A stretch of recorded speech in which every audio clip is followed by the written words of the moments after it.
Oke ya, Bismillahirrahmanirrahim. Assalamualaikum warahmatullahi wabarakatuh. Oke, ini saya udah datang ya. Oke, selamat datang semua. Untuk hari ini kita akan melanjutkan pembahasan yang ada dari buku ya.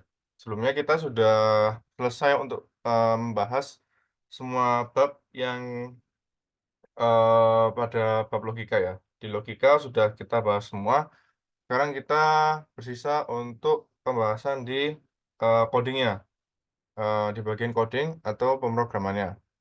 Sebelumnya, kemarin kan sudah aku kasih tutorial dikit ya, untuk yang belum sempat instalasi, coding ya, untuk runner coding di sini. Untuk Rehan sama Isa, dari udah bisa run codingnya atau bagaimana? Ini kalau kakak kan pakai VS Code di sini ya, yang kanan pakai VS Code. Kalau pakai yang lain ya terserah juga nggak apa-apa. Yang penting yang bisa digunakan aja.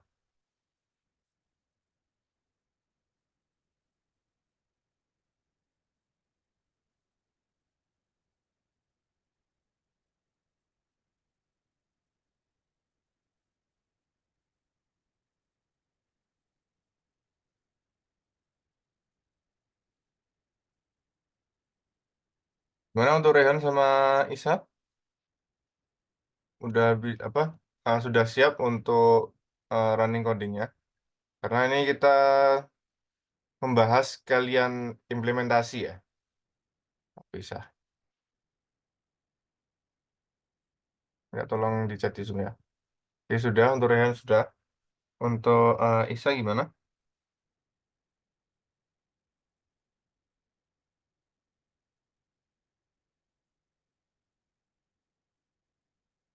Oke, dari Isa udah juga ya. Oke. Sekarang kita akan lanjut aja ya. Aku lanjut untuk pembahasannya. Jadi ini untuk bab 2 kita akan membahas terkait logical coding. Jadi, logika coding itu intinya adalah ilmu penerapan logika-logika kalkulasi melalui bahasa pemrograman. Jadi, ibaratnya itu logika coding itu adalah bahasanya. Kita ini di sini akan belajar bahasa. Contoh kalau di mata pelajaran lain, kayak bahasa Inggris gitu ya. Di sini di bahasa Inggris itu kita akan mempelajari caranya berbahasa Inggris agar kita bisa berkomunikasi dengan orang-orang yang nantinya berbahasa Inggris. Nah, tetapi intisari dari pembahasan atau komunikasi kita itu kan pastinya tidak kita pelajari ketika dalam proses belajar bahasa itu tuh kan. Eh, contoh kasus kita mau pesan makanan gitu ya. Kita mau pesan makanan di negara atau di tempat yang mereka hanya bisa memakai bahasa Inggris. Nah, intisari dari memesan makanan itu kan dari Indonesia. Ketika meskipun kita tidak belajar bahasa Inggris kan udah tahu kan ya. Oh, kita mau pesan makanan menu yang A, menu yang B ataupun yang lainnya gitu ya. Gitu. Nah, dengan adanya bahasa di sini kita bisa menyampaikan intisari value informasi yang ingin kita sampaikan ke penganut bahasa yang pengguna bahasa-bahasa lain tersebut. Intinya juga sama di sini. Kalau di mana di coding, di sini kita istilahnya berkomunikasi, mencoba untuk menyampaikan informasi terhadap komputer agar komputer bisa menjalankannya. Intinya seperti itu. Itu untuk bahasa pemrograman ya. Itu untuk perbandingan analoginya. Nah, sekarang untuk bahasanya yang akan kita pelajari di sini, kita akan mempelajari bahasa C++ ya. Jadi bahasa C++ itu dulunya turunan dari bahasa C. Bahasa C itu dulu salah satu yang sangat populer dan mungkin sampai sekarang masih digunakan di beberapa instansi ya. Kalau C++ sendiri ini juga lumayan populer, terutama di pemrograman game. Di pemrograman game itu C++ masih sering digunakan. Nah, C++ di sini salah satu bahasa yang diterima oleh OSN, jadinya yang kita akan pelajari ya ke depannya adalah C++. Untuk bahasa sendiri sebenarnya banyak banget, tidak hanya C++ ya namanya. Sekarang tambah banyak lagi. Yang sekarang kakak gunakan dan pelajari paling sering itu namanya adalah bahasa Dart. Namanya adalah bahasa Dart. Dart ini adalah bahasa apa sih, Kak? Dart ini adalah bahasa yang digunakan pada, apa,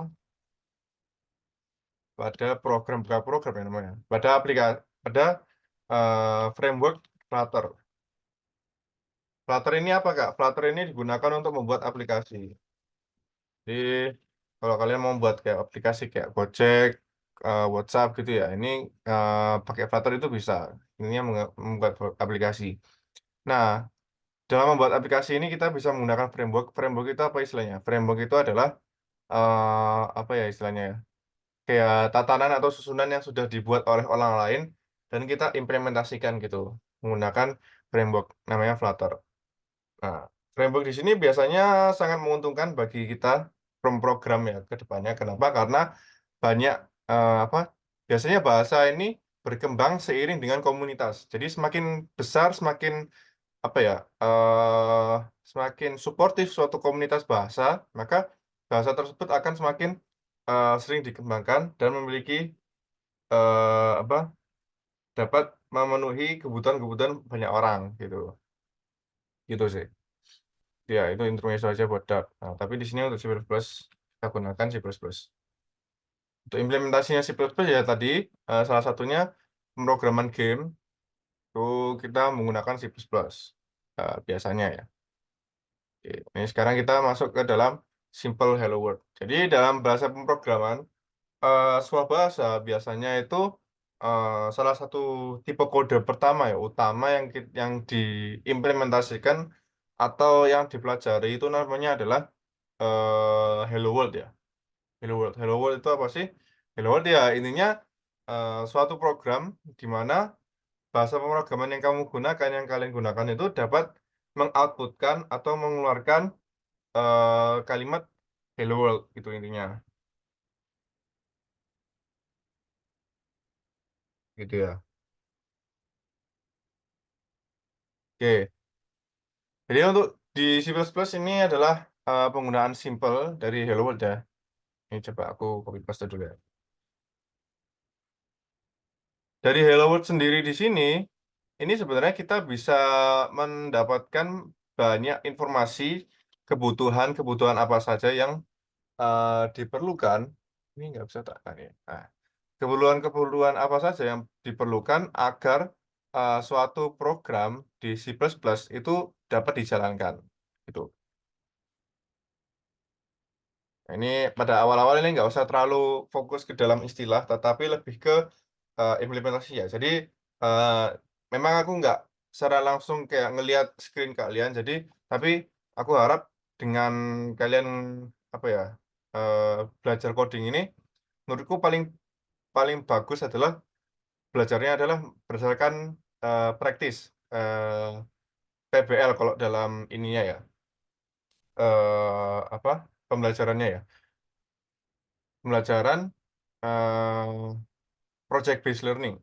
Jadi kalau di pemrograman biasanya kita belajar itu berdasarkan, project, tidak kayak full materi, terus, ya contoh diimplementasikan bla bla bla gitu ya. Tetapi kalau belajar by project itu kita jauh lebih, apa istilahnya ya, belajarnya lebih intensif. Tuh, oke. Nah, sekarang kita telah dulu ya dari satu program ini. Ada beberapa, bagian. Yang pertama adalah pendefinitional library. Jadi kalau di C++, intinya untuk bagian atas ini yang ada hashtag-nya ya, hashtag include bla bla bla, hashtag include bla bla bla. Ini adalah, bagian dari pendefinisian library. Library itu apa sih, Kak? Library itu adalah dia merupakan, apa istilahnya ya, ya intinya kayak buku dalam suatu perpustakaan gitu ya. Kan buku dalam satu perpustakaan itu kan dia kan memiliki, banyak sekali ilmu kan ya, banyak sekali ilmu, banyak sekali informasi di dalam buku tersebut. Nah, buku dalam suatu perpustakaan itu semisal kita mau mengerjakan suatu project, apa namanya, project terkait astronomi gitu ya.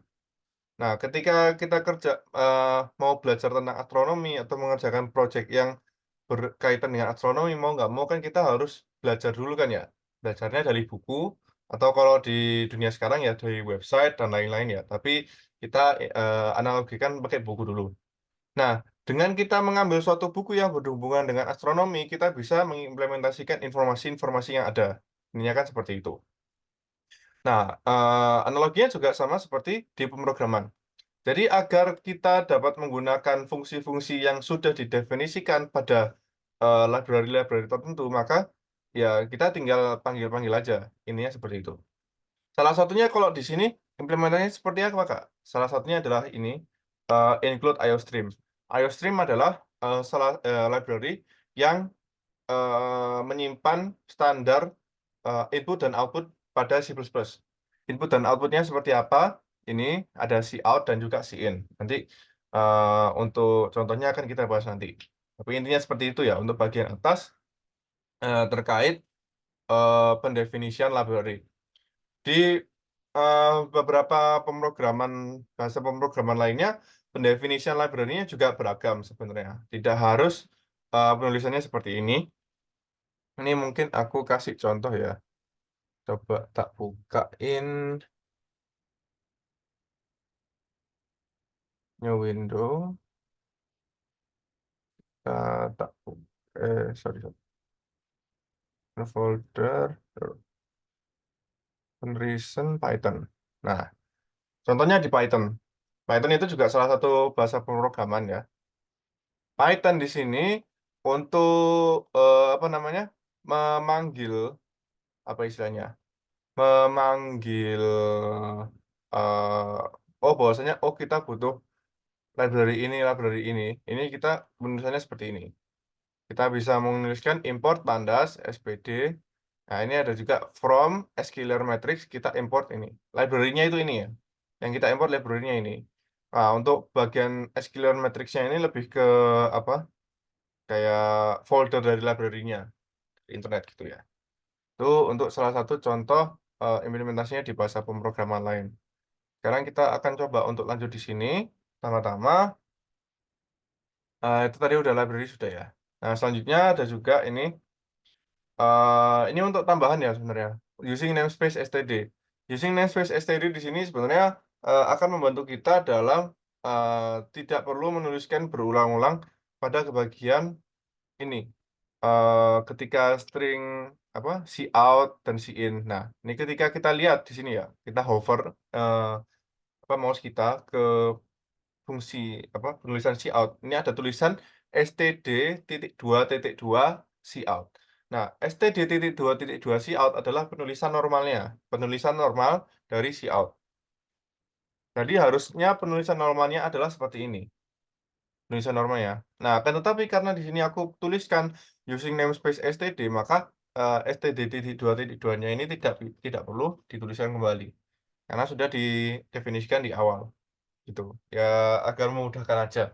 Kalau semisal nggak pakai, ya nggak apa-apa, karena ya tanpa itu ya sebenarnya bisa di-run aja, gitu. Tapi ya perlu, apa namanya, perlu menambahkan std.2.2 tadi.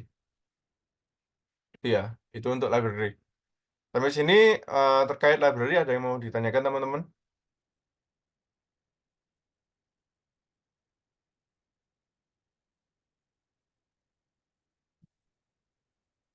Oh ya, mungkin tambahan juga ya untuk library ya. Sebenarnya, fungsi-fungsi itu sebenarnya udah banyak yang didefinisikan di library. Contoh kasusnya kalau di Python ya, bahasa pemrograman Python, kalau kita mau bikin AI, artificial intelligence di Python itu sebenarnya kita nggak terlalu sulit-sulit amat. Karena banyak sekali library yang sudah mendefinisikan, apa, fungsi-fungsi agar membuat AI tersebut. Jadi kayak tidak perlu, apa ya, pikir keras, kita harus bikin AI dari awal, dari per coding-nya, apa, line of code-nya harus secara manual, itu tidak seperti itu. Bisa didefinisikan dari library. Nah, bahkan kalau di C++ ya juga gitu. Contohnya, salah satu contohnya kemarin, aku nemu ada library yang bisa digunakan untuk melakukan sorting. Sorting itu apa sih, Kak? Sorting itu adalah fungsi untuk, ya istilahnya sort ya. Sort itu adalah menyusun, mengurutkan.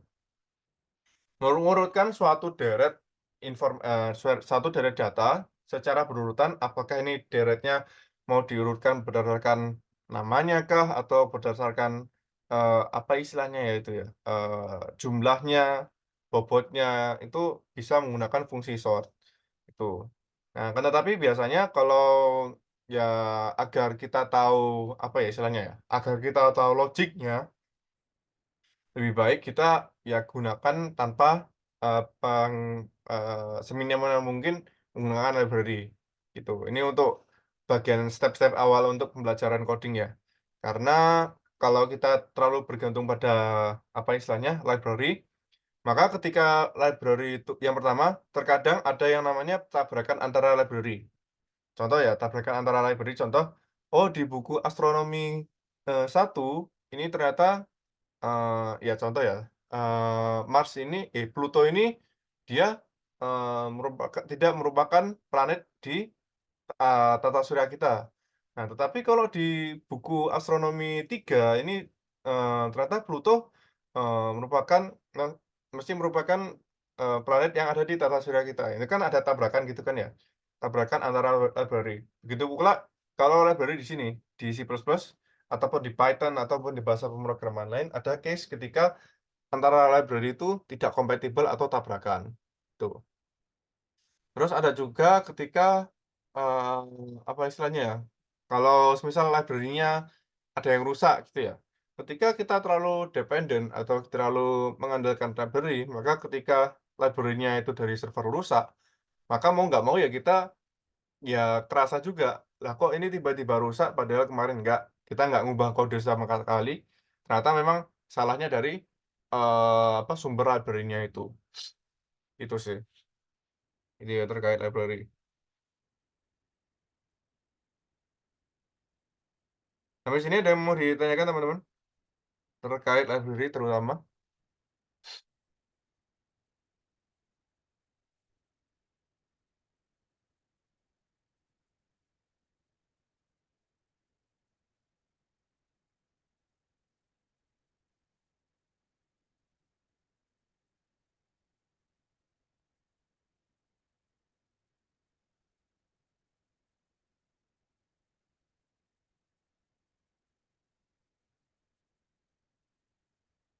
Oke, ini ada chat di situ. Biasanya library library apa saja, Kak, yang sering dipakai untuk ngejawab soal-soal OSNP? Nah, sebenarnya untuk library-library yang sering digunakan itu ya, yang pertama ya ini, IOStream ya. IOStream itu paling sering, karena ya untuk menggunakan cout dan juga cin. Lalu ada juga, string ya. String ini ketika kamu, apa, berurusan dengan tipe data string, itu biasanya perlu meng-include, library yang namanya string di sini. Lalu ada juga, library namanya math ya, kalau nggak salah ya. Library namanya math, M-A-T-H ya, matematika. Itu biasanya kalau kalian perlu, apa namanya, fungsi-fungsi untuk square root. Square root itu, akar ya, fungsi akar, itu biasanya udah didefinisikan di, math, gitu. Kalau mau kalian, definisikan secara manual ya bisa, sebenarnya bisa aja sih. Kalau ataupun, kalau nggak salah faktorial juga ada sih di dalam math itu, faktorial. Tapi untuk yang square root ini sih yang biasanya akar ya, yang biasanya jarang. Itu ya, itu untuk, menjawab pertanyaannya dari Rehan ya. Sebenarnya untuk SNP ini nggak terlalu, apa ya istilahnya ya, nggak perlu menggunakan library yang banyak, cukup yang simpel-simpel aja sih. Nggak harus yang, apa, apa istilahnya, kompleks gitu. Tapi kurang tahu juga, apakah nanti ke depannya di OSN atau di OSP ataupun OSN ini ada keterbatasan kebijakan terkait penggunaan library. Karena kalau semisal, apa istilahnya ya, kita dibebaskan untuk menggunakan library apapun, maka kita ya istilahnya contoh kita, ada soal terkait sorting gitu ya, dengan menggunakan library ya kita tinggal istilahnya ya gini aja, menuliskan kita mau sorting gitu ya. Contoh aku punya, eee, array, array gini ya, isinya ada 11 data dan isinya itu dia ini random, gini kan ya. Nah, dengan menggunakan sort kalau dari library ya contoh sort gini, sort array, maka di sini dia akan langsung sorting aja, otomatis nge-sorting dengan satu, apa istilahnya ya, dengan satu line. Nah, kalau dibandingkan sorting, fungsi sorting sendiri kalau, tanpa menggunakan library nanti, lumayan banyaklah line-nya. Nah, ini di sini dengan library kita bisa gunakan satu line aja. Itu kan ya lumayan curang juga ya kalau kayak gitu ya. Itu terutama itu untuk fungsi-fungsi sorting. Nah, bahkan kalau menurutku vulnerability-nya ke depannya juga bisa, misal kita ngerjain OSN ataupun OSP gitu, dengan bantuan orang luar. Itu bahkan juga kemungkinan bisa banget. Kenapa? Karena kita kan bisa menggunakan, library gitu. Kalau nggak salah kita pun juga bisa mendefinisikan library itu sendiri dan kita bisa panggil sendiri library itu. Itu kalau di, apa namanya, di bahasa yang aku gunakan kayak Dart, Python itu bisa banget. Tapi kalau untuk C++, sebenarnya aku kurang, apa ya, kurang ahli juga dengan mekanismenya, kalau C++ ya, itu sih. Itu terkait library ya. Oke, dari Rehan ada yang mau ditanyakan? Atau bisa dilanjut?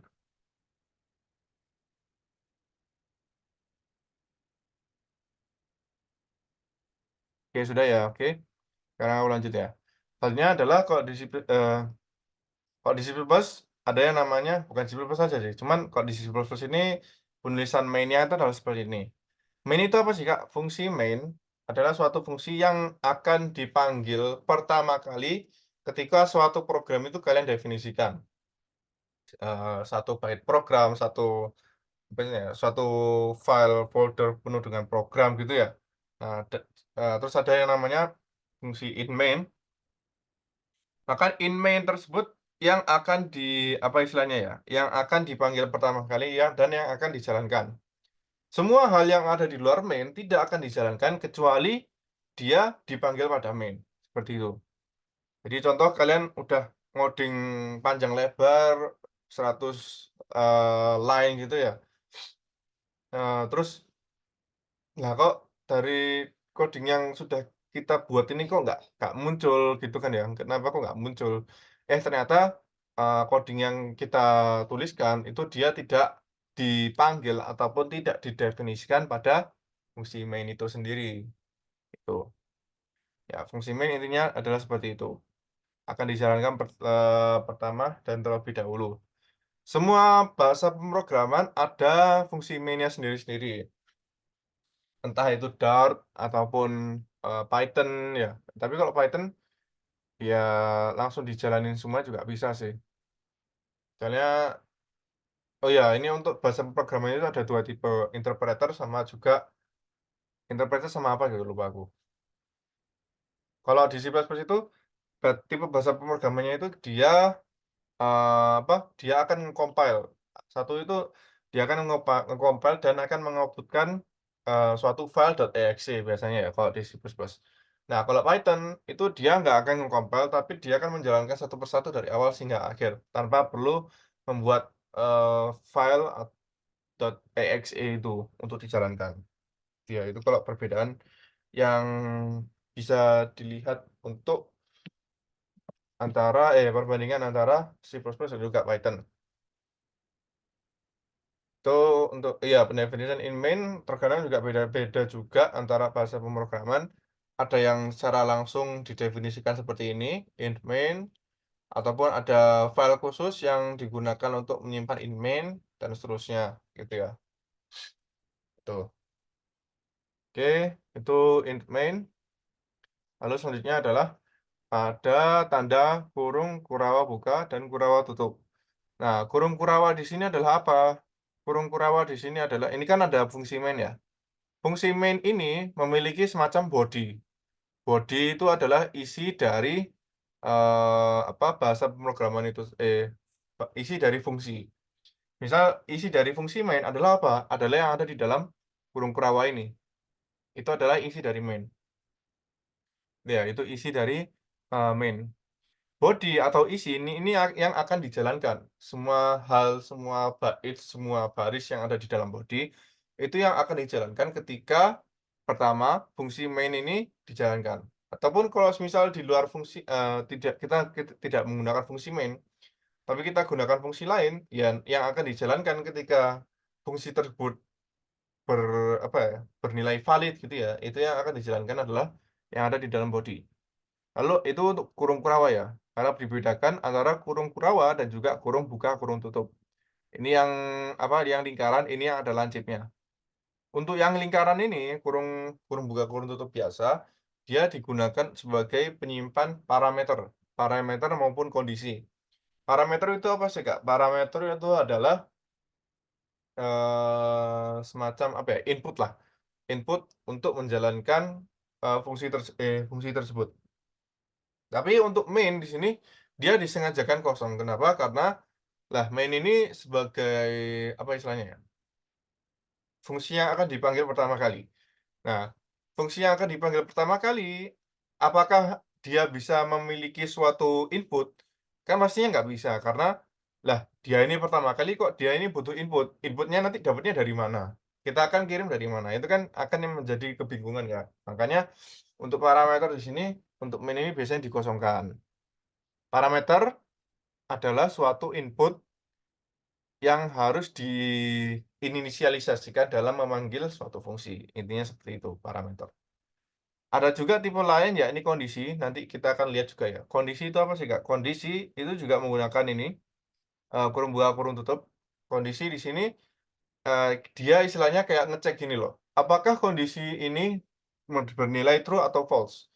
Apakah ini benar ataupun tidak? Semisal bernilai benar, maka, biasanya yang ada di dalam kurung kurawa akan dijalankan.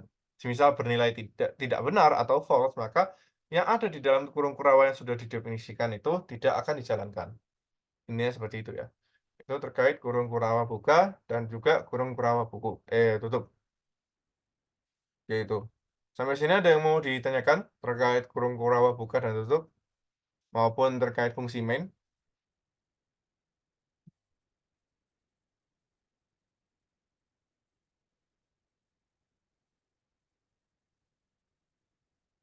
Tidak ada ya, oke. Oke, aku lanjut ya. Lanjut untuk D. Ada juga yang namanya pendefinisian variabel. Pendefinisian variabel. Variabel itu apa sih, Kak? Variabel ini adalah suatu tempat menyimpan data. Ininya adalah tempat penyimpanan data. Macam-macam dari tempat penyimpanan data itu adalah ada banyak, Rek. Nah, isinya apa saja? Ada ini di sini ada string ya. Contohnya kalau yang kita gunakan di sini, string. Nanti akan ada juga penjelasannya juga terkait tipe-tipe variabel. Tapi di sini aku akan, jelaskan untuk yang di sini, string pada, contoh program hello world. String string di sini adalah suatu tipe data yang menyimpan, teks, intinya teks ya. Teks di sini kalau secara, apa namanya, Eee, semisal satu apa ya, eee, satu huruf atau satu bagian dari teks ini ya, contoh H ini ya, kalau satu H-nya saja itu istilahnya adalah char, char atau karakter, karakter ya. Karakter itu bisa banyak, kalau di keyboard ya kan ada A, B, C sampai dengan Z, atau ada juga yang simbol-simbol itu ya, simbol-simbol itu namanya adalah karakter. Nah, karena string ini dia menyimpan banyak karakter, istilahnya string ini sebagai array of char. Array itu adalah, tempat penyimpanan data bertipe sama. Karena charnya ini ada banyak, ya mending charnya itu disatukan, disimpan di satu tipe data yang sama. Nah, itu, istilahnya dari, array. String X intinya kalau untuk string menyimpan teks, string teks gitu ya. Nah, di sini untuk pendefinisiannya simpel aja ya. Aku mau mendefinisikan suatu variabel. Variabelnya bertipe apa? Bertipe string. Aku simpan di mana? Aku simpan di variabel bernama X. X ini nama variabelnya ya. Lalu isi dari variabel itu apa? Isi dari variabel kita definisikan dengan sama dengan sama dengan karena di sini dia adalah string, maka pendefinisiannya jangan lupa kita harus ada kurung buka, kurung tutup. Petik ya, kurung petik ini ya? Petik. Sorry sorry, petik 2, harus ada petik 2. Lalu di dalam titik 2 aku tuliskan isinya adalah hello world/n, mari belajar OSN TIK bersama. Lalu jangan lupa titik koma. Nah, titik koma ini juga penting. Kalau dalam istilahnya di C++ ya, titik koma ini C++, terus, ada juga Java, gitu ya, C++, Java. Dart ini juga pakai titik koma, tapi kebanyakan koma juga ada. Titik koma ini di sini digunakan istilahnya untuk menandakan bahwasanya, oke, satu baris ini sudah stop sampai sini, udah, gitu. Intinya seperti itu sih. Jadi, satu baris kode ini akan di-stop sampai sini, sampai dengan titik koma itu tersebut. Itu gunanya dari, titik koma. Biasanya, titik koma di sini juga merepresentasikan agar kita bisa melanjutkan baris dengan fungsi atau, kegunaan yang lain. Contoh di sini, untuk baris yang ke-8 ini ya, ada tulisannya barisnya ya. Untuk baris ke-8, row ke-8 ini aku gunakan sebagai tempat pendefinisian dari string X. Lalu untuk row ke-9 di sini aku gunakan untuk, mengeluarkan nilai dari, string X itu, gitu ya. Itu terkait variabel dan juga, titik koma. Nah, apakah semua bahasa pemrograman menggunakan titik koma? Tidak. Kalau di Python dia full nggak ada titik koma, tetapi yang membedakan antara, oh ini, urutannya apakah ini baris ini udah selesai atau tidak, itu langsung aja dengan enter dan juga dengan indentasi. Indentasi itu kalau dalam paragraf seperti ini ya, kalau ada paragraf pakai tab gitu ya, itu kan indentasi. Nah, indentasi itu, ngefek di dalam urutan yang dapat mendefinisikan ini juga. Pendefinisian kurung kurawa di Python itu nggak ada, tetapi kita gunakan indentasi, gitu. Sebenarnya kalau penulisan di sini, kalau aku tulisan seperti ini ya juga bisa nggak apa-apa, cuman ya nggak rapi aja istilahnya. Kita secara visual akan kesulitan gitu untuk membacanya. Kalau di sini kan kita akan tahu bahwasanya, oh ternyata string dan cout ini dia masuk ke dalam, urutan masuk ke dalam bagian dari kurung tutup atau bodinya dari main, itu sih. Dia itu untuk terkait, pendefinisian variabel dan titik koma.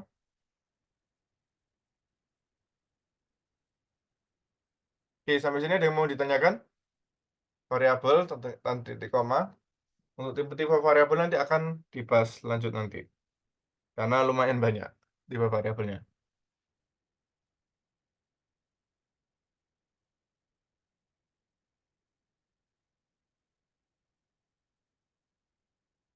Oke, Kak. Oke, aku lanjut ya.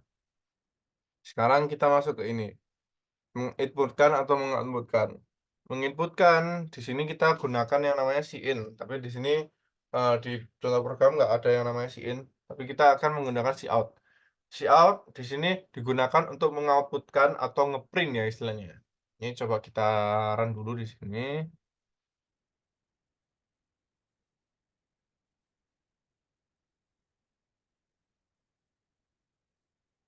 Nah, output-nya adalah kita mengeluarkan string dari X.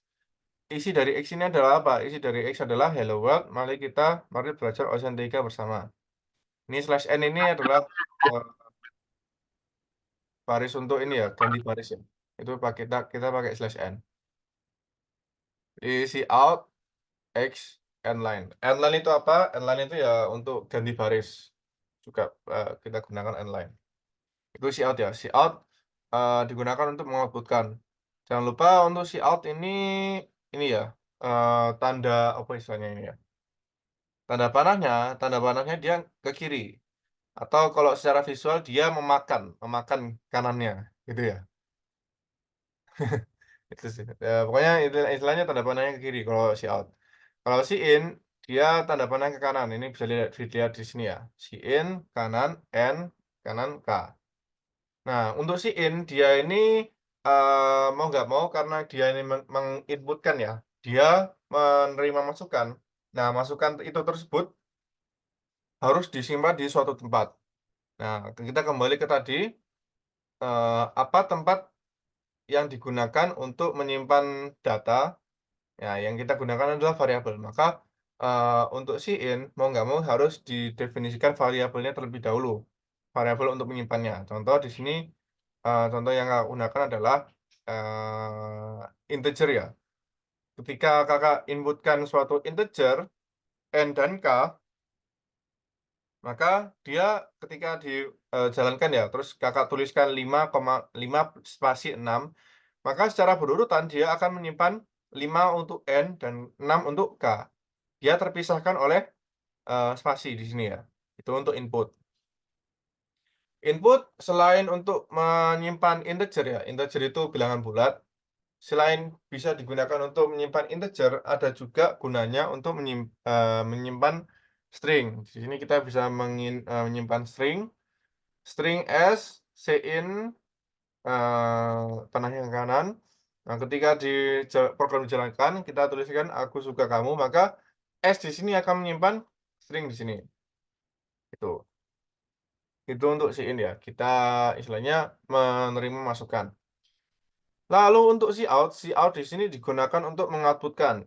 Dan untuk si out sendiri terserah apakah dia ini, apakah harus, ini Kak, harus mengoutput-kan variabel? Enggak juga. Di sini kita bisa mengoutput-kan yang namanya kalimat juga secara langsung. Ini aku coba tulis ya, ini output-nya.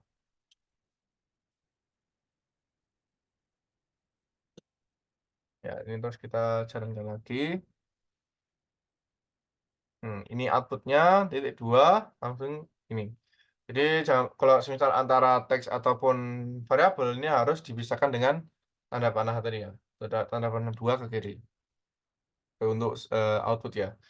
Nah, ini kalau contoh string X, "Hello world, mari belajar Ausentika bersama", cout X, maka yang di-output-kan adalah ini, "Hello world, mari belajar Ausentika bersama".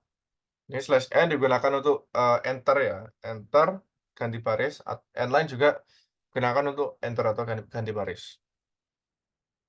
Oke, itu untuk si in dan juga si out. Yang paling sering yang akan kalian gunakan ya ini nanti, si in, si out. Karena di program OSN itu pasti mau nggak mau ada contoh kan soalnya itu dia menerima input dan akan mengeluarkan suatu output. Jadi si in dan si out ini lumayan penting, gitu ya. Oke, untuk si in, si out ada yang mau ditanyakan teman-teman?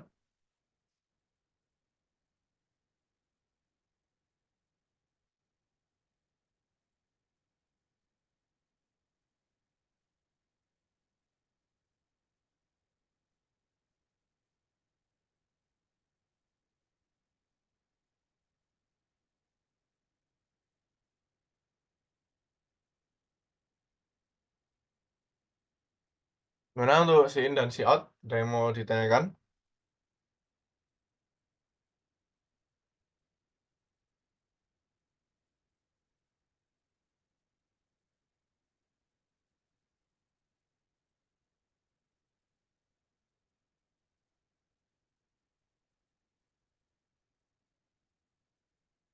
Paham, Kak? Oke, untuk Rehan paham.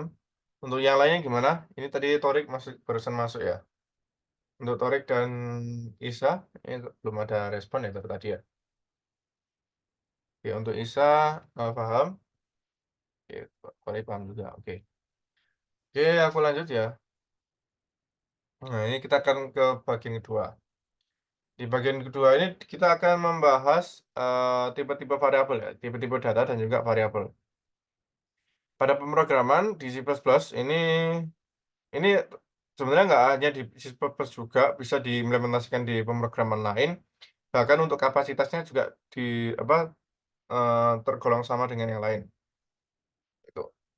Cuman ini kita hanya perlu fokus ke beberapa tipe aja ya, sebenarnya. Oh ya, ini, ya oke, kita mulai dari awal ya. Ada beberapa tipe, eee, bahasa pemrograman.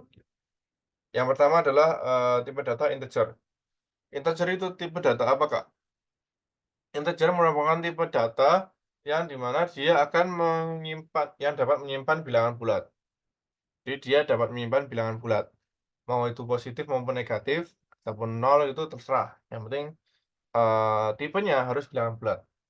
Kalau semisal kalian melakukan suatu operasi pembagian ataupun perkalian ya, yang di mana dia akan menghasilkan bilangan desimal pada integer, maka, ketika hal itu terjadi, maka integer ini dia akan melakukan, apa istilahnya, pembulatan ke bawah atau, kalau masih ingat fungsi tangga kemarin ya, fungsi tangga kemarin itu kalau akan terjadi ketika itu, tipe dotnya integer, lalu dilakukannya operasi yang menghasilkan bilangan desimal, tuh.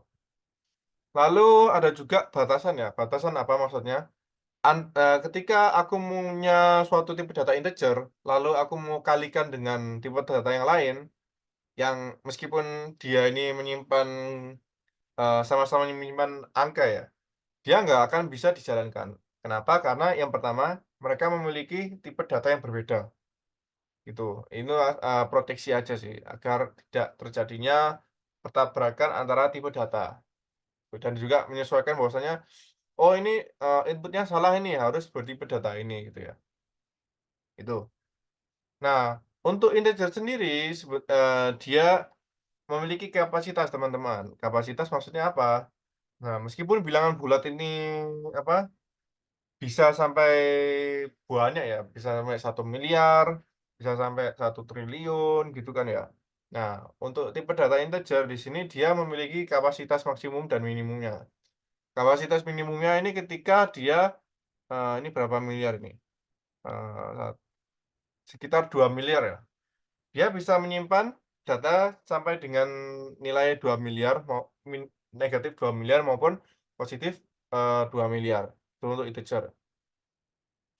Kenapa kok bisa dipisahkan seperti itu, Kak? Karena ya, apa ya, sebenarnya ketika kita definisikan suatu tipe data, contoh di sini string ya, secara, apa istilahnya, secara komputasional, program ini menyisihkan kapasitas data untuk menyimpan, tipe data itu tersebut. Kalau nggak salah untuk integer itu dia dapat apa, bebannya itu sebesar 4 bit, 4 byte kalau nggak salah ya, 4 byte tuh untuk integer. Itu udah itu secara back end aja sih, tapi ya ini good to know aja, intermezzo aja. Jadi kalau semisal ada, apa namanya, di soal kalian itu kalau dibutuhkannya bilangan bulat, lalu mencakup batasan negatif 2 miliar sampai positif 2 miliar, kalian bisa menggunakan integer. Terus kalian mungkin mau bertanya ya, "Kak, ini untuk 2 miliar sendiri, nggak cukup, Kak. Ternyata data yang aku simpan di sini bisa sampai 10 triliun," gitu ya, contoh ya, nilai datanya ya. Maka kalian bisa gunakan namanya upgrade-an ya, upgrade dari integer ya, itu namanya long, itu namanya long. Jadi penulisannya long 2 kali. Kalau long-nya kalian tuliskan 1 kali, maka dia akan, dibaca, sama sebagai, integer biasa. Kalau long-long ini dia juga bilangan bulat, tapi untuk kapasitasnya jauh lebih besar. Aku agak lupa maksimumnya berapa ya, ini coba tak search aja.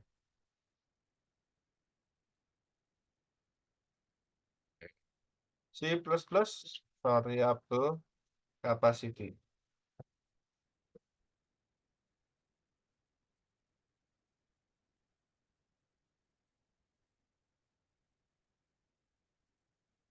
Oke, ini ya, ada tipe-tipenya. Nah, ini ada integer ya. Integer 2 miliar tadi ya. Nah, ini untuk long. Ini untuk long-long. Long-long ini berapa ini? Oh, ini ada long biasa ya kan. Kalau long biasa dia akan, apa, dibaca sebagai integer biasa. Ada juga uint max. Uint itu unsigned. Tipe datanya adalah unsigned. Inilah, ini bacaannya adalah ini, unsigned integer. Unsigned integer, dia akan apa istilahnya, memiliki data positif. Jadi dia tidak akan menerima, ketika bilangan bulatnya itu negatif, ini nggak akan nerima. Karena unsigned di sini dia harus positif. tipe datanya. Karena dia positif, maka yang, spasi yang dialokasikan untuk negatif di sini akan menjadi dialokasikan pada positif. Maka di sini kapasitasnya kalau unsigned integer tadi ya, dia akan menyimpan bisa sampai 4 miliar. Yang awalnya dari 2 miliar, dia bisa menyimpan sampai 4 miliar positif, itu.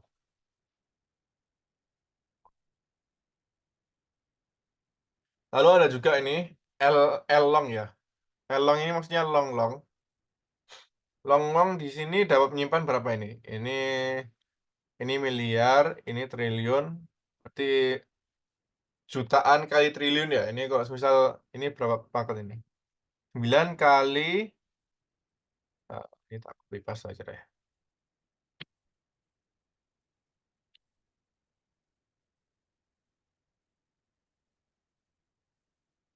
Ini untuk minusnya,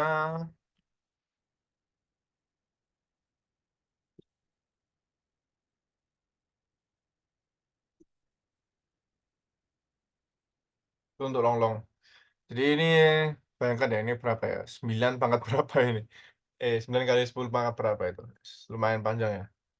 Itu tergantung juga dengan soal apakah, batasannya itu mau diminta sampai berapa itu. Tapi biasanya integer biasa itu sudah, apa ya istilahnya, sudah mencakupi lah harusnya ya, mencakupi, kebutuhan minimal dari ini, dari soal. Itu L long. Nah ini ada juga tadi ya, kita balik ke sini, ada juga float. Float itu adalah tipe data yang bisa menyimpan angka juga, tetapi dia ini bilangan real. Bilangan real yang dia ini, ada komanya ya, ada komanya, ada desimalnya.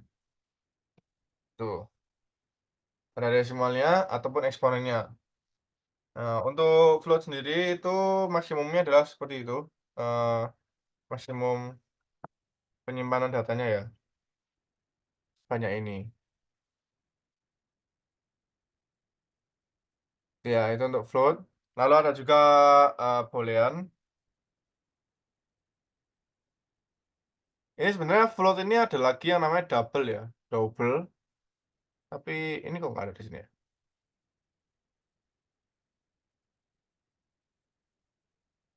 Float versus double. Jadi double itu dia dapat menyimpan, eee, much larger dia dapat menyimpan lebih banyak desimal ya, lebih banyak desimal daripada float. Ya antara float maupun double terserah kalian mau pakai apa, tetapi, biasanya kalau di bahasa pemrograman yang Kakak gunakan sekarang, yakni Dart itu, mereka paling sering mendefinisikan menggunakan double untuk tipe data desimal ya, untuk double.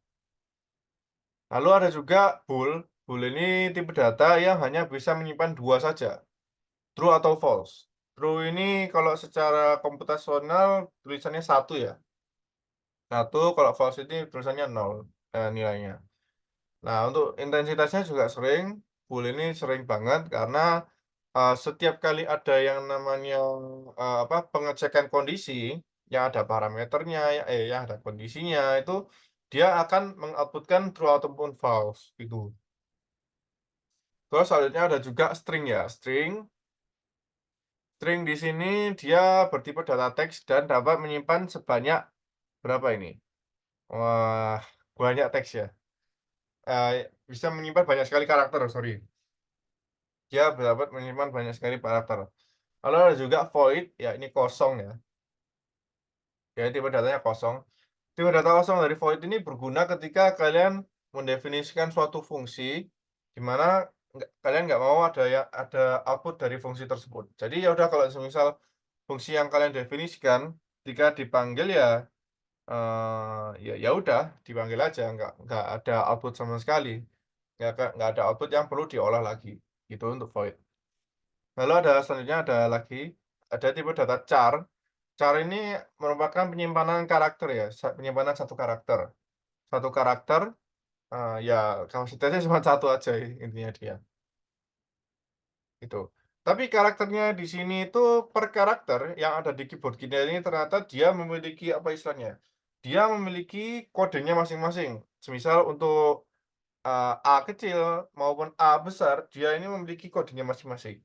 Untuk kodenya itu bisa dilihat atau bisa dipelajari pada, ini ASCII namanya, ASCII.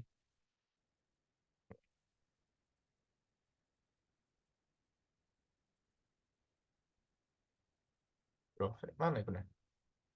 Wikipedia. Ini ya, ASCII itu seperti ini.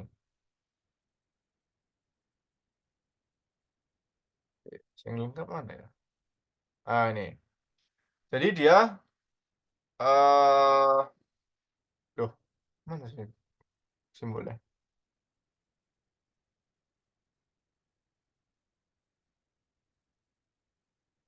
Mmm, yang ini membingungkan tampilnya. Oh, ini nih. Nah, ini. Jadi untuk masing-masing simbol itu dia memiliki kodenya masing-masing. Dia memiliki nilainya masing-masing. Oke. Nilainya apa? Contoh di sini,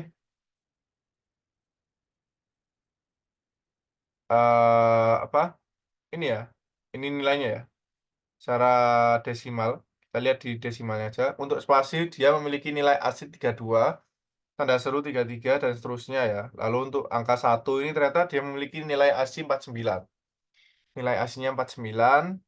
Terus kalau A besar ini 65. Nah, kalau A besar dengan A kecil ini dia memiliki nilai ASCII berbeda. Kenapa kok berbeda? Karena ya simbolnya untuk A besar dan juga A kecil ini dia kan beda kan ya penulisannya. Nah, untuk A kecil ternyata dia memiliki nilai ASCII 97. Sini. Oke, ya sampai 120-an. Itu sih itu untuk caranya ASCII ya. Kita kembali ke sini. Nah, ASCII, untuk di penyimpanan char, nah ini ada double. Double ini bilangan real desimal ya atau eksponen yang memiliki kapasitas lebih besar daripada float. Ini sebenarnya yang lebih sering digunakan kalau di bahasa pemrograman yang aku gunakan. Tapi kalau semisal mau pakai float aja ya nggak apa-apa. Terus ada juga wchar t. Ini dia menyimpan dua char gitu aja. Yang paling sering adalah 4, ada beberapa. Yang pertama integer, float, bool, string, void, dan char. Ini berapa ini? 1, 2, 3, 4, 5, 6. 6 lah, cuman 6 aja. Minimal kalian ingat 6 ini, ya insya Allah aman sih. Oke, kita akan bahas dari yang pertama. Pertama tadi ya, integer, tipe data menyimpan bilangan bulat, kan paling sering digunakan untuk menyimpan variabel untuk operasi-operasi bilangan bulat, oke. Ya kekurangannya integer ini ketika ada operasi pembagian. Jadi semisal ketika pembagian ini harusnya menghasilkan desimal, dia akan menghasilkan, bilangan bulat biasa, karena ya dia hanya bisa nyimpen bilangan bulat. Untuk desimal sisanya akan dihilangkan dan akan di apa istilahnya ya, akan di, apa, bulatkan ke bawah gitu. Itu untuk integer. Contoh di sini, integer X sama dengan 10, X kita bagi 3, Cout X. Maka di sini harusnya kan 10 bagi 3 kan 3,333 gini ya. Ini akan dibulatkan ke bawah, yang akan menghasilkan 3. Sebenarnya kelemahan dari integer ini juga merupakan salah satu kelebihannya juga. Kenapa? Kita bisa mengimplementasikan operasi tangga bawah menggunakan integer. Jadi operasi tangga bawah masih ingat kan ya? Kita bisa gunakan untuk, apa, kayak tahun-tahun kehabisat ataupun kita mau mencari berapa banyaknya faktor 3 dari, suatu bilangan faktorial dan seterusnya itu ya. Jadi kegunaannya banyak juga. Oke, terus ada float. Float di sini tipe data menyimpan bilangan real desimal eksponen ya. Batas penyimpanannya lumayan besar. Terus float ini di sini digunakan ketika mencari nilai eksak ya, suatu perhitungan. Kalau pribadi, float ini, sering digunakan untuk mencari rasio. Jadi rasio dari antara suatu bilangan, jika dibagi dengan bilangan lain, itu rasionya sebagai acuan, fungsi dalam sorting. Ini rasio ini lumayan penting kalau dalam sorting ya. Itu kita bisa dapat menggunakan float. Kenapa kok float? Karena kalau integer biasa aja, dia nggak mampu untuk menyimpan sampai ke desimal-desimalnya. Itu makanya kita menggunakan float. Ada juga double, tapi double juga untuk menyimpan desimal, tapi double di sini kapasitasnya jauh lebih besar daripada float, ya istilahnya lebih, apa ya, agak overkill gitu ya. Kalau semisal float aja bisa, ngapain kita menggunakan double. Oke, di sini ketika kita definisikan X float, ketika di-output-kan 3,33 gini, hasilnya ya 3,33, nggak akan dibulatkan ke bawah seperti pada, integer. Terus ada selanjutnya, ini adalah bool, nyimpan 2 nilai true dan false, true atau false, mau itu true maupun false ya terserah. Full biasanya ketika digunakan untuk pengecekan. Jadi ada variabel yang menyimpan nilai benar atau salah. Contoh pada loop while ataupun pada if else. Kalau pada loop while ya. Ini misalnya kita cek ya. Ketika X sama dengan false, maka dia akan menjalankan terus. Karena sebelumnya X ini didefinisikan sebagai false, maka loop dari while ini akan dijalankan terus-menerus. Nah, barulah ketika dia masuk ke dalam suatu kondisi, maka di sini kita dapat mengganti nilai dari X menjadi true agar melakukan yang namanya break. Itu. Pada contoh program di atas, loop while terus belajaran bla bla bla kecuali pada if. Nanti dia akan melakukan break. Halnya untuk string, ya ini karakter ya. Karakter bla bla bla teks tadi. Oke, ini adalah beberapa fungsi yang dapat digunakan pada string. String ini memang lumayan khusus. Yang pertama adalah operator getLine. GetLine di sini fungsinya input string yang disimpan pada variabel string s. Contoh getLine sein, s. Terus ada juga operator length untuk mengetahui panjang ya, panjang dari string. Oke. Jadi contoh string s karena menambah x sama dengan s titik length, maka panjang dari x adalah berapa? Yakni 18. Lalu ada juga compare. Compare ini digunakan untuk membandingkan dua string. String X dan string S di sini kalau contohnya. Hasil sama dengan akan terbagi menjadi 3 tipe. Tipe pertama adalah dia akan mengoutputkan 0, angka 0 ketika keduanya bernilai sama. Jadi antara string X dan juga string S ini memiliki teks yang sama persis. Sama persis itu dia akan mengoutputkan 0. Yang nomor 2, tipe 2 akan mengoutputkan kurang dari 0 ketika string pertama ini lebih kecil. Lebih kecil dalam hal apa? Lebih kecil dalam simbol ASCII-nya tadi. Jangan lupa tadi ya, simbol ASCII-nya ketika lebih kecil, maka dia akan mengoutputkan kurang dari 0. Sebaliknya untuk yang tipe ketiga, dia akan mengoutputkan lebih dari 0 ketika string pertama lebih besar secara ASCII-nya. Perbedaan besar kecil penulisan dapat menyatakan berbeda, gitu ya. Jadi misal Kak Remen K-nya K besar sama Kak Remen K-nya K kecil ini dia dapat dianggap berbeda. Kenapa? Karena perbandingan dari string ini dia akan membandingkan per karakternya kan ya. Di mana per karakter ini memiliki nilai aslinya masing-masing. Karena A besar dan A kecil memiliki nilai asli yang berbeda, maka dia akan dianggap berbeda.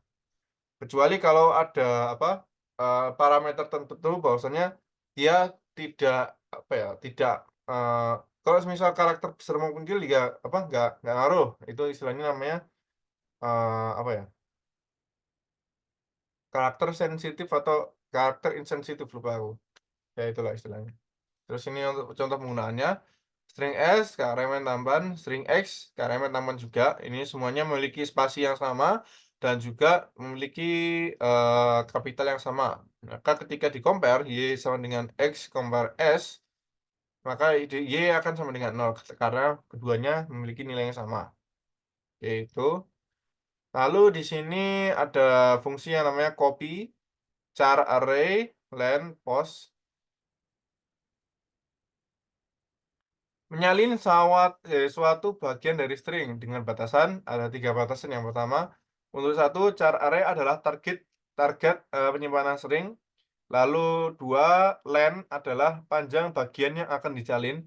Lalu ketiga adalah post atau indeks suku awal yang akan dimulai penyalinannya. Jadi contoh ada string s ke elemen tambahan s.copy ch, 8, 0, maka dia akan mengopikan sebanyak 8 karakter yang akan dimulai dari indeks ke 0. Indeks ke 0 ini berapa, Kak? Indeks ke 0 dari awal, maka dia akan mengopikan sebanyak 8. Jadi ada 1, 2, 3, 4, 0, 1, 2, 3, 4, 5, 6, 7, 8. Ya segitulah. Nah, itu CH. CH ketika dihapuskan adalah Kak Remen. Lalu yang terakhir adalah swap. Swap ini adalah menukar suatu string dengan string yang lain. Contoh ini adalah string S dan X. Elemen tambahan, elemen tidak tambahan. Ketika di swap, hasilnya adalah yang X akan menyimpan yang X. Loh, ya, yang X akan menyimpan yang tambahan, yang S akan menyimpan tidak tambahan gitu. Dia akan nge-swap intinya. Itu ya. Nah, terus ini tadi ASCII, American Standard Code for Information Exchange. Ini adalah simbol-simbolnya. Itu ASCII. Ini untuk simple aja. Dari A sampai Z ya. Ini ya. A sampai Z, lalu ini untuk angka. Angka ternyata juga ada ASCII-nya tadi. Lalu selanjutnya ada lagi void. Void adalah tipe data nihil, tipe data kosong.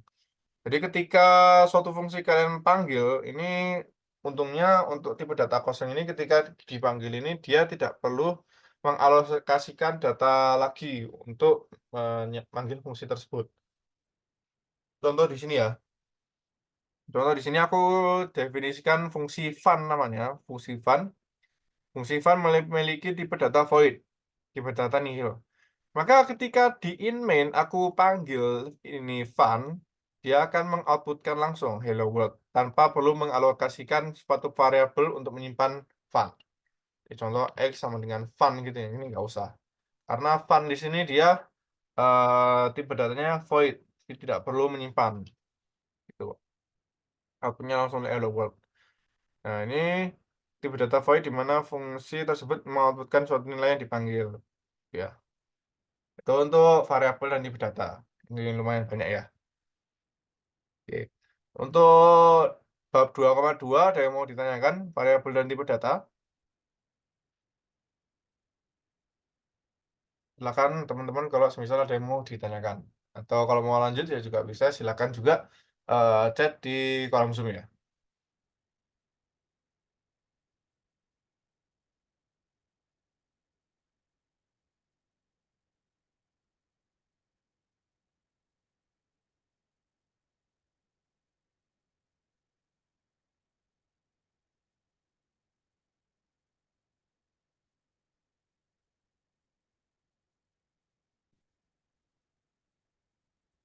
Mungkin lanjut dulu aja Kak. Oke, ini kok dari Rehan lanjut ya. Dari teman-teman yang lain, gimana?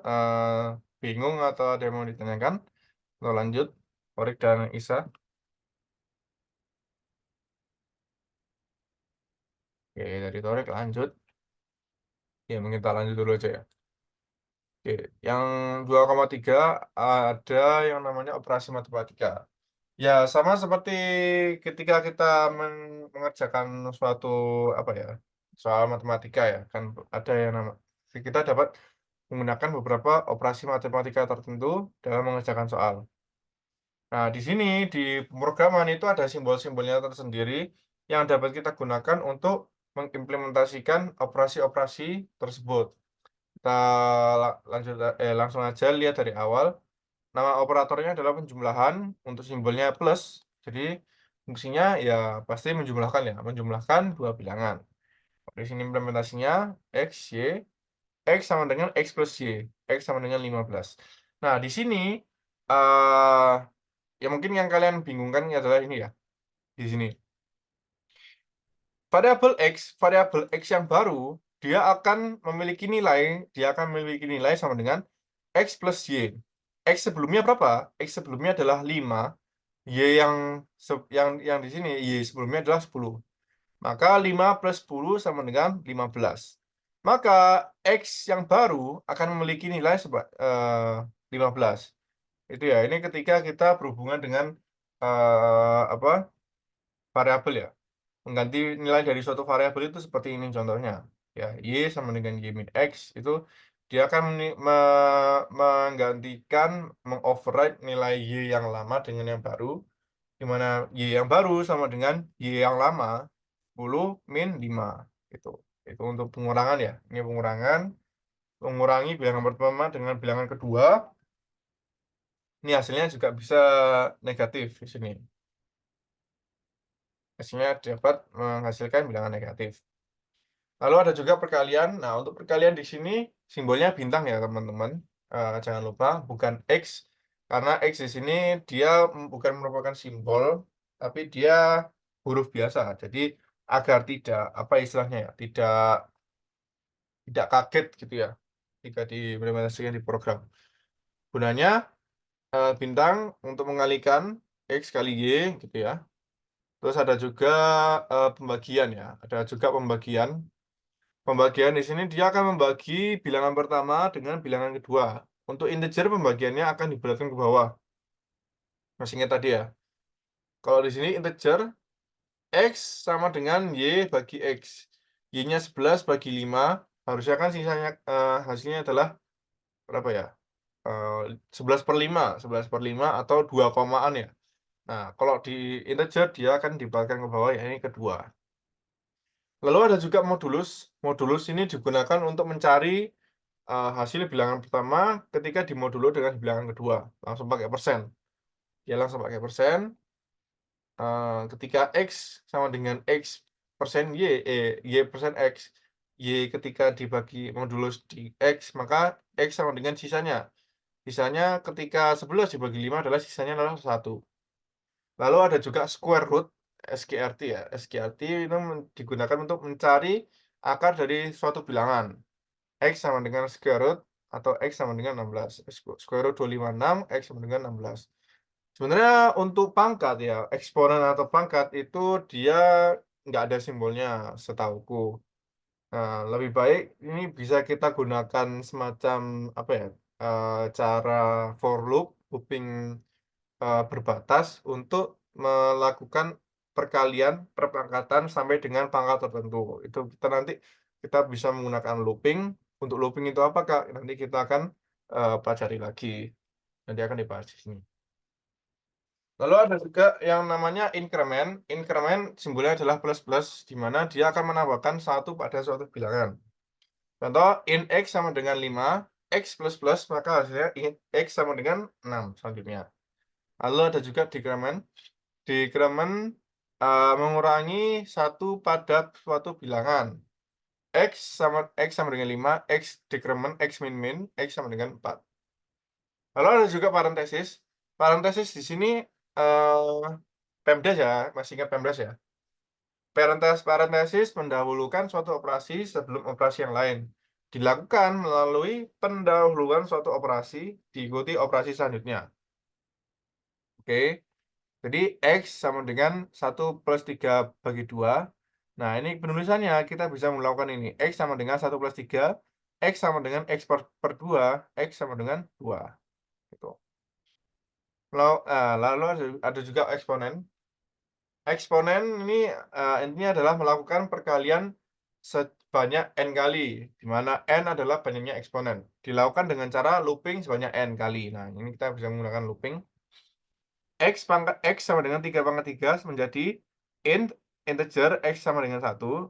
For looping I sama dengan 0, I kurang dari 3, I plus plus, dia akan melakukan X sama dengan X kali 3. Lalu di sini X sama dengan 3 pangkat 3 sama dengan 27.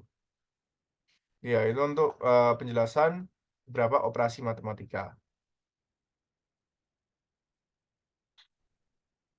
Nah, ini ada juga penulisan sama dengan ketika melakukan operasi matematika variabel ini ketika kita ingin merubah nilai dari suatu variabel kita menggunakan sama dengan.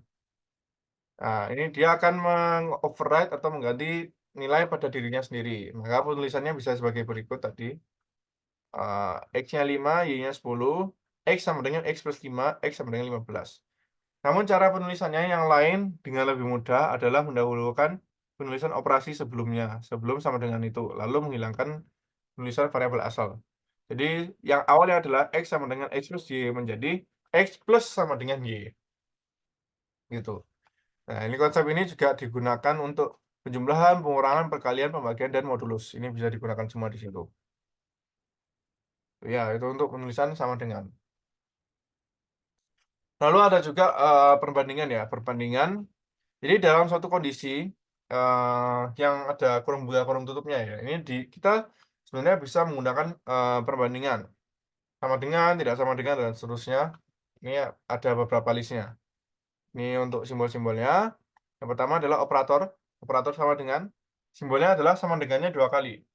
Sama dengan 2 kali ini digunakan untuk ngecek benar apa enggaknya. Fungsinya mencari tahu apakah nilai variabel awal sama dengan nilai variabel yang akan dibandingkan. Nah, ini untuk contohnya. If X sama dengan 1, if X sama dengan 1, ini penulisannya untuk implementasi sama dengan. Nah, di sini masih ingat di bagian bab logika ya? Di bab logika ini kan kita belajar tentang dan ya. Eee, oh ya, tapi di sini nggak pakai dan, tetapi ini lebih ke perbandingan aja. Pakai sama dengan. Lalu di sini ada juga tidak sama dengan. Untuk tidak sama dengan, kita menggunakan simbol tanda seru ya. Tanda seru sama dengan. Ini gunanya adalah mencari tahu apakah nilai variabel asal awal tidak sama dengan nilai variabel yang dibandingkan. Salah satu pengimplementasiannya adalah ketika kita menggunakan while ya. While X tidak sama dengan 0, tidak sama dengan 10, maka dia akan menjalankan bodinya. Gitu. Lalu ada juga lebih besar. Lebih besar ini simbolnya adalah ini ya, tanda panah kanan. Gunanya adalah mencari tahu apakah variabel sebelumnya itu lebih besar daripada variabel setelahnya. Awal lebih besar daripada yang akhir. Contoh di sini, if X lebih besar dari 10, maka bla bla bla gitu ya. Lalu ada juga nilai lebih kecil, mencari tahu ketika nilai variabel awal lebih kecil dari variabel akhir. Contoh implementasinya ini, X kurang dari 10. Ini diimplementasikan pada for looping. Lalu ada juga lebih besar sama dengan. Nah, ini sebenarnya sama aja, cuman kita kasih sama dengan. Ya, perbedaannya mereka ada sama dengannya gitu aja, begitu aja. Implementasinya sama juga. Menggunakan seluruh elemen operasi matematika ini sangat penting agar bisa mengimplementasikan logika-logika tertentu. Jadi kita harus bisa ahli ke apa namanya? Ke menggunakan operasi-operasi simbol-simbol yang sudah ada. Kalau misal ada updatean baru, bahwasanya oh ada simbol baru nih, kita bisa menggunakan simbol ini ya, pakai aja gitu. Ya, itu untuk pembahasan operasi matematika di pemrograman. Untuk bab 2,3 ada yang mau ditanyakan teman-teman?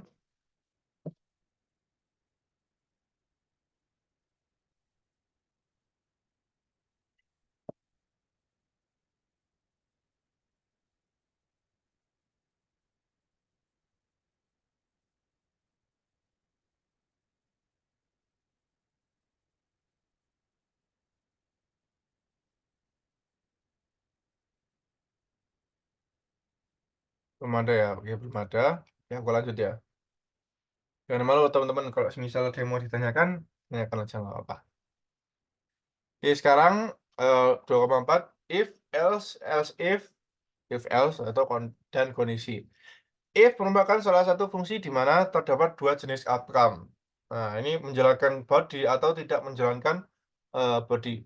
Body atau bagian dalam kurung kurawa ya, hanya akan berjalan atau dijalankan ketika kondisi dari if ini terpenuhi. Jadi kondisi ini dapat dilihat pada tanda kurung biasa yang lingkaran. Kondisi biasanya diisi dengan operator pembandingan yang sudah disebutkan. Ini contoh penggunaan if. While X tidak sama dengan Y, maka dia akan menjalankan body yang ada di dalamnya. Lalu dijalankan if else-nya. If X sama dengan if X lebih dari Y, maka X akan sama dengan X min B. Else selain ini, jadi kondisinya ini apa? Kondisinya ini adalah apakah X lebih besar dari Y. Jika bernilai benar, maka dia akan menjalankan ini. X sama dengan X min B. Lalu ketika kondisi bernilai salah, maka dia akan menjalankan yang else. Else adalah apa ya? Bagian ketika dia misal suatu nilai ini tidak benar, ya sisanya ya, istilahnya sisanya, maka dia akan menjalankan sisanya ini, else di sini. Y sama dengan Y min A. Tuh, jikalau suatu kondisi tidak terpenuhi, maka body dan if tidak akan dijalankan. Jadi ada beberapa opsi antara si apa, semisal ada if-nya aja ya, else-nya ini nggak ada. Ketika if X lebih besar dari Y, maka dia akan menjalankan ini. Ketika tidak, dia nggak akan menjalankan apa-apa. Kenapa kok dia tidak menjalankan apa-apa? Karena, bagian else-nya ini tidak terdefinisikan. Nah, opsi yang kedua ketika dia tidak ketika bernilai false, maka dia akan menjalankan else, karena else-nya didefinisikan, jadinya dia akan menjalankan yang else ini. Nah, opsi ketiga, ini ketika if-nya ini ada bertumpuk, gitu. Nah, contoh di sini ini kan else ya, else else if Y sama dengan 2 gini ya. Jadi ketika yang bagian pertama, if yang bagian pertama ini dia bernilainya false, maka dia akan masuk ke, bagian kedua, if bagian kedua. Untuk if bagian kedua, dia akan melakukan pengecekan apakah Y sama dengan 2. Nah, ketika bernilai benar, maka dia akan menjalankan ini. Nah, ketika dia bernilai salah, dia nggak akan menjalankan apa-apa di sini. Kenapa kok nggak menjalankan apa-apa? Karena else-nya nggak ada, else yang selanjutnya, gitu. Jadi, ya, itu 3 opsinya. Else operasi yang dijalankan ketika kondisi if tidak terpenuhi. Nah, ini ada juga else if. Else if operasi yang kondisi dan body pada else if sebelumnya atau if sebelumnya ini tidak dijalankan. Ini contoh operasinya. Operasi if kondisinya ada, bodinya ada, else if yang pertama kondisinya ada, bodinya ada, dan seterusnya. Sampai dengan else if ke N, kondisinya ada, body ada. Untuk else yang terakhir, else ini dia pasti terakhir. Jadi nggak ada ceritanya di mana setelah else ini ada else if ini nggak ada. Ya, yes, else itu ya yang terakhir gitu. Nah, di else biasa ini dia nggak ada kondisi pada parameternya, tapi ada bodinya. Ini kok dari tabel ini bisa dilihat ya, ini contohnya. If awal lebih besar dari keja, maka dia akan menjalankan ini. Else, if akhir lebih kecil dari keja, maka dia akan menjalankan ini. Ini untuk menggunakan else if. Kondisi if awal tidak terpenuhi, maka dia akan mengecek untuk kondisi selanjutnya, gitu. Nah, ini ada juga tipe tidak melakukan apa-apa ketika hias lebih besar dari hias ini, dia akan menjalankan ini. Ketika yang tidak sama dengan, maka ya udah nggak akan menjalankan apa-apa, gitu. Ada juga beberapa penggunaan lagi. If counter sama dengan 0, maka cout J plus 1. Else if counter sama dengan 1, maka cout J plus 2. Kita bandingkan dengan yang bawahnya. If counter sama dengan 0, maka cout J plus 1. If counter sama dengan 2, 1 sama dengan dia kan ngecek J plus 2. Nah, perbedaan antara atas dan bawah adalah pada else-nya ini. Untuk yang atas, di sini karena ada else, maka untuk bagian yang bawah ini, yang counter sama dengan 1, akan dijalankan ketika body di sini tidak dijalankan. Ketika if di atas false, barulah dilakukan pengecekan yang bawah. Nah, kalau yang, bagian yang bawah sini, if dan di sini if, di mana yang di sini nggak ada else-nya, maka ketika yang atas ini bernilai benar, tetap saja yang bawah akan dilakukan pengecekan lagi, gitu. Mau yang atas ini benar ataupun salah, di bawah tetap dilakukan pengecekan secara manual. Kalau yang atas, dilawan cek, kalau semisal benar, yang bawah nggak akan dijalanin, semisal salah, maka yang bawah akan dilakukan pengecekan, gitu. Itu ya. Itu untuk else if dan, penggunaannya. Sampai sini else if ada yang mau ditanyakan teman-teman? If else, ini lumayan krusial juga ya, karena ya paling dasarnya, else if itu.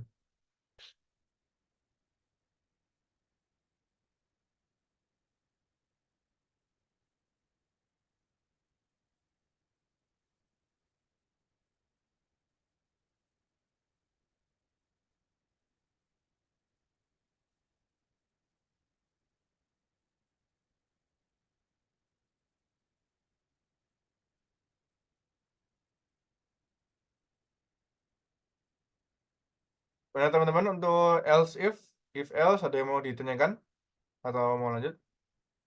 Paham ya? Oke, aku lanjut. 2,5 dia kita akan mempelajari terkait array. Array dan juga dimensinya. Jadi array ini apa ya? Suatu tempat yang dapat menyimpan banyak sekali banyak sekali data dengan tipe yang sama. Contoh tadi kita di sini udah mendefinisikan string X ya, string X. Nah, tapi kalau semisal di sini aku memiliki banyak sekali integer, contoh A ini sama dengan 1. Nah, terus di sini aku mau mendefinisikan 10 variabel. Dan seterusnya mau sampai 10 gini ya. Berarti ini int i sama dengan 10. Nah, 100 gini nggak apa-apa lah. Sorry. Ini 100. Nah, ini kita kan harus mendefinisikan sebanyak 10 kali kan ya. Ini lumayan time consuming dan juga tidak efektif dalam penulisan kode. Nah, di sini kita bisa menggunakan yang namanya konsep array. Array ini ya tadi apa? Satu nama variabel yang dapat menyimpan banyak data dengan tipe yang sama. Jadi ingat-ingat ya, dia tipenya harus sama. Jadi contohnya analoginya seperti kalian punya lemari ya, lemari dokumen ataupun lemari dokumen lah istilahnya. Lemari dokumen, dia kan bentuknya seperti ini kan ya. Kalau kita buka lemarinya, ternyata isinya ada beberapa dokumen. Banyak sekali dokumen kan ya. Entah ini dokumen dari punya siapa, dari mana, tahun berapa kan terserah. Itu dia digunakan untuk menyimpan banyak sekali dokumen. Tuh. Jadi gambarannya seperti lemari dokumen ya. Jadi N ini adalah banyaknya apa? Ini kalau penulisannya ya. Misal contoh urutannya ya. Untuk N ini adalah banyak dari apa ya? Selorokannya apa istilahnya ya? Eh kok di lemari dokumen ya? Kalau di Jawa ini namanya selorokannya ya, apa istilahnya. Pintunya lah ya. Dalam lemari dokumen ini ada beberapa pintunya. Nah, setiap pintu ini dia kan bisa menyimpan beberapa banyak dokumen gitu kan ya. Nah, setiap pintu kan dia kan kapasitasnya sama kan ya. Masa pintu yang atas ini kapasitasnya lebih besar dari yang bawah kan enggak. Biasanya spasinya sama kan ya. Nah, itu adalah lemari. Lalu ada juga yang namanya dimensi. Dimensi itu adalah istilahnya analoginya adalah misal kalian punya satu lemari dokumen. Ini kalau dua dimensi ya. Semisal kalian punya satu lemari dokumen. Nah, ketika satu lemari dokumen kalian buka, ternyata di dalamnya ada folder-foldernya. Nah, untuk dokumen-dokumennya itu ada disimpan pada folder-folder. Dan di dalam folder-folder barulah ada yang namanya dokumen-dokumen. Nah, itu barulah masuk ke dalam konsep dimensi. Jadi dimensi ini di dalam satu nilai array ini bisa memiliki anakan lagi, anakan array-nya gitu lah istilahnya. Atau di sini istilahnya adalah dimensi. Tuh. Kalau dilihat dari contoh ya, kita lihat dari contoh integer n, kita int n, terus kita definisikan array-nya. Integer balok n. N ini adalah apa? N ini adalah kapasitasnya. Kapasitas dari array-nya. Array-nya ini bisa nyimpen berapa banyak sih? Contoh di sini, kalau di lemari ini ya, karena di sini ada 4 pintu, maka di sini aku definisikan n-nya ini sama dengan 4, karena ada 4 pintu. Lalu di sini, for loop ya. For loop dari 0 sampai dengan n, batasannya n 4, maka kita bisa melakukan pendefinisian isiannya. Isian dari dokumennya ada berapa. Contoh di sini ada 100, ini ada 1000 gitu ya. Tuh, itu sih. Kapasitasnya ya berdasarkan tipe datanya. Kalau misal integer ya kapasitasnya tadi 2 miliar semua. Untuk string berapa dan seterusnya ya. Itu ya, ini suatu array. Nah, ini kita bisa lihat mengenai satu array dimensi, itu contohnya. Nah, implementasinya untuk array dua dimensi tadi, contoh nih ya, kalau kita lihat di sini ya. Aku definisikan float, data float, vitamin. vitamin 2 dimensi, N dan 4. N di sini adalah banyaknya folder, banyaknya pintu, sorry. Jadi, semisal banyaknya pintu dalam satu lemari, tadi kan di sini lemarinya ada 4 ya, di lemarinya ada 4 dan di dalam per lemari itu, di dalam pintunya ini masing-masing ada 4 folder. Jadi di masing-masing pintu lemari ada 4 folder. Itu istilahnya adalah, dimensi. Dimensi ya bisa bertumpuk-tumpuk sebanyak mungkin, mau 3 dimensi, 4 dimensi, cuman, tergantung ini butuh apa enggak sih dimensi sebanyak itu. Dan juga mungkin secara visualisasi agak ini ya, agak sulit juga ya. Mungkin kalau mau kalian coba-coba, main-main di ngelihat dimensi itu bisa lihat kalian ketika, main-main di folder kalian ya. Contoh di sini, apa namanya, aku kasih, new folder lah. Nah, di sini aku bikin suatu folder ya. Ini contoh adalah array paling atasnya, bagian paling atasnya. Nah, untuk dimensi pertama, ini aku sorry, dimensi pertama, ini ada beberapa folder ya, 2 3 4 5 gini ya. Sorry sorry. Ini untuk dimensi pertama. Di dimensi pertama dia ternyata punya anakan lagi. Dia punya dia ternyata punya anakan lagi. Nah nah terus misal untuk dimensi apa, yang untuk dimensi pertama kita copy paste. Nah, seberapa banyaknya dia anakan yang pada dimensi kedua, dia akan sama juga. Semisal di sini anakannya cuma satu, ya ya udah ini dia kan satu terus, gitu sih. Itu lebih ke ininya ya, eee eee, apa namanya, visualisasinya ya. Ya semoga bisa dipahami untuk, dimensi.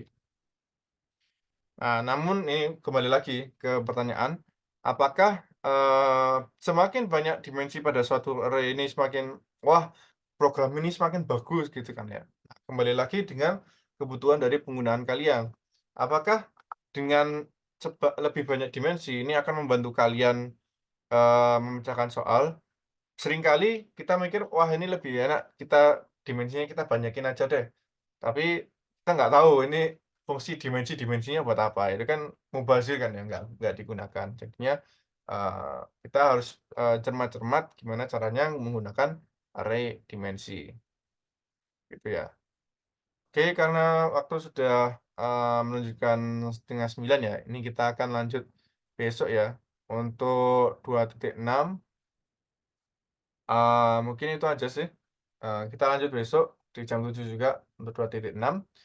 Aku akhiri dulu untuk akhiri hari ini. Thank you sudah datang, semoga ilmunya bermanfaat.